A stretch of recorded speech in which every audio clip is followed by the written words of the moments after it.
जय माता रानी दोस्तों, नवरात्रे आने ही वाले हैं। तो आज की इस वीडियो में मैंने नवरात्र पूजन की संपूर्ण पूजा सामग्री दिखाई है। तो आप नवरात्रे शुरू होने से पहले इस सामग्री की व्यवस्था कर लें ताकि आपको हड़बड़ी ना हो। तो देखिए, नवरात्र पूजन जो है वो पूरे 9 दिन तक चलता है। तो इसमें एक चौकी लगाई जाती है अलग से। आप एक भी चौकी ले सकते हैं या अगर बड़ी स्थापना करें तो ज़्यादा चौकियाँ भी आप लगा सकते हैं। उसी के साथ में चौकी के ऊपर बिछाने के लिए हमें एक वस्त्र चाहिए। वस्त्र लाल रंग का या कोई भी लाल रंग से मिलता जुलता रंग ले सकते हैं। अगर आपके पास देखिए पूजा का पुराना वस्त्र है तो उसे धुल करके भी आप प्रयोग में ले सकते हैं या नया वस्त्र भी आप ला सकते हैं। उसी के साथ में हमें चाहिए दुर्गा माँ की कोई भी फोटो आप ले सकते हैं और मूर्ति ले सकते हैं।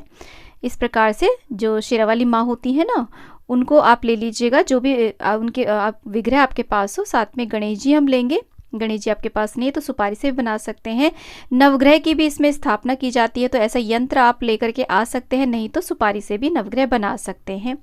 और यहाँ पर देखिए, माता शेरावाली को अर्पित करने के लिए हमें 2 चुनरी चाहिए। एक चुनरी तो हम नारियल पे लपेटते हैं, दूसरी चुनरी हम शेरावाली माँ को उड़ाते हैं। अगर आपकी धातु की प्रतिमा है तो उन्हें आप पंचामृत आदि से स्नान कराने के बाद में ऐसे वस्त्र भी उनके लिए ले लें, उनके श्रृंगार की सामग्री ले लें। आप कोई भी ले सकते हैं, 5 प्रकार की, 7 प्रकार की या पूरे 16 श्रृंगार की सामग्री भी आप ले सकते हैं। तो ये नवरात्र में एक दिन चढ़ाई जाती है सुहाग की सामग्री, या किसी भी दिन आप चढ़ा सकते हैं। धातु की यदि आपकी प्रतिमा है तो उन्हें स्नान कराने के लिए आप पंचामृत भी ले लें, यानी कि दूध, दही, घी, शक्कर, शहद को मिला के पंचामृत तैयार कर लें। नवरात्र का पूजन जो होता है वो बड़ा पूजन होता है। इसमें कलश की स्थापना की जाती है। तो कलश आप मिट्टी का भी ले सकते हैं, किसी भी धातु का कलश आप ले सकते हैं।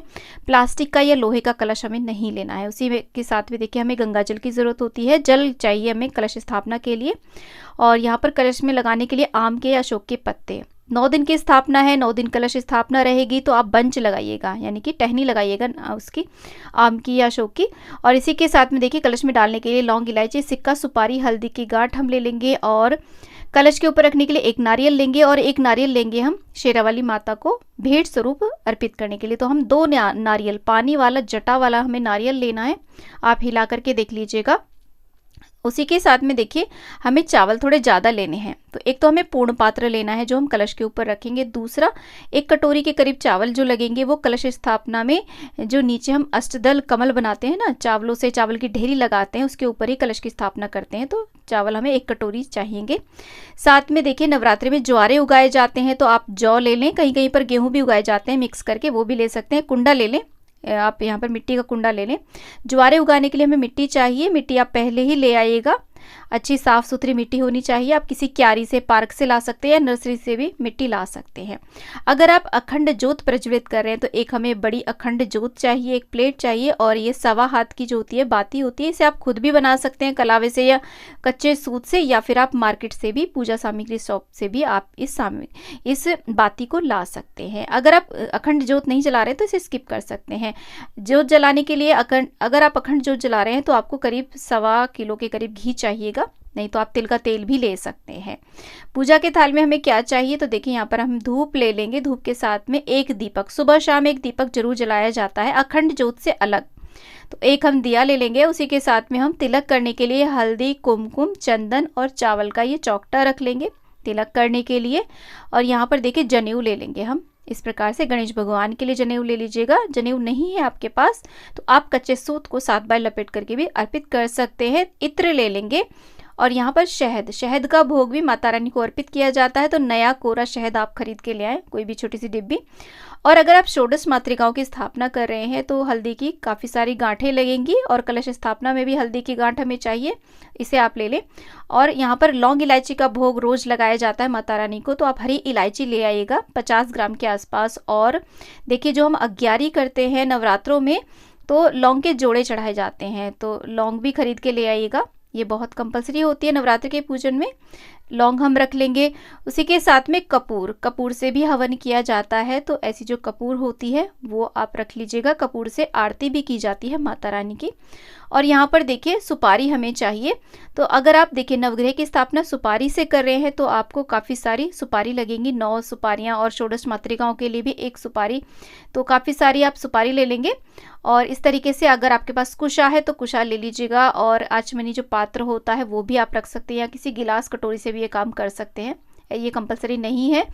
और नवरात्र के पूजन में सुबह के समय अग्यारी की जाती है, छोटा सा हवन किया जाता है। तो गाय के गोबर के उपले जो मार्केट में भी बहुत इजीली अवेलेबल है वो ले लें, और आप आम की थोड़ी सी लकड़ियाँ भी ले लें।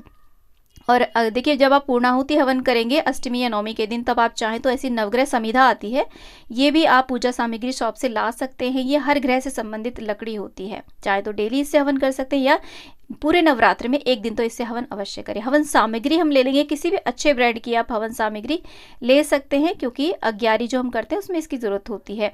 आप चाहें तो गूगल लोबान से भी यहाँ पर आहुतियाँ दे सकते हैं, या इसे स्किप भी कर सकते हैं, कंपलसरी नहीं है। काले तिल हमें चाहिए सामग्री को, जब हम बनाते हैं तो उसमें काले तिल डाले जाते हैं। साथ में अगर आप आहुति देना चाहते हैं तो जायफल की भी आहुति दे सकते हैं, क्योंकि ये एक प्रकार से बलि के स्वरूप में ही मानी जाती है। वस्त्र रूपये अर्पित करने के लिए कलावा ले लीजिएगा, और भोग में मुख्य रूप से लौंग बताशे का भोग माता रानी को लगाया जाता है। तो हम ऐसे बताशे ले आएंगे 250 ग्राम, या जितने भी 9 दिन चल जाएं वो आप ले आइएगा। और यहाँ पर देखिए फूल दूर्वा हमें गणेश जी के लिए चाहिए, और माता रानी को गुड़हल का फूल बहुत प्रिय, हो सके तो नवरात्र में डेली एक गुड़हल का फूल जरूर समर्पित करें, फूल ले लेंगे। और पान के पत्ते, डेली एक पान के पत्ते का भोग हमें माता को लगाना पड़ता है, तो आप पान के पत्ते ले आइएगा। इन्हें आप पानी में डाल के फ्रिज में रख दीजिएगा, काफ़ी दिन ये पत्ते आपके चल जाएंगे। और इसी के साथ में पंचमेवा का भी आप भोग लगा सकते हैं, और यहाँ पर जो भी ऋतुफल हो उनका भी आप भोग लगाएं।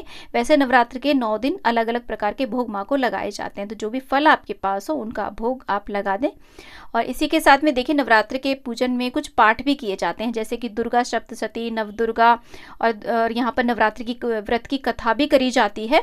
तो ये पुस्तकें आप साइड में ही रख लीजिएगा, ताकि अचानक से आपको ये ढूंढनी ना पड़े। तो फ्रेंड्स, ये वो टोटल सामग्री है जो हमें नवरात्र पूजन में चाहिएगी।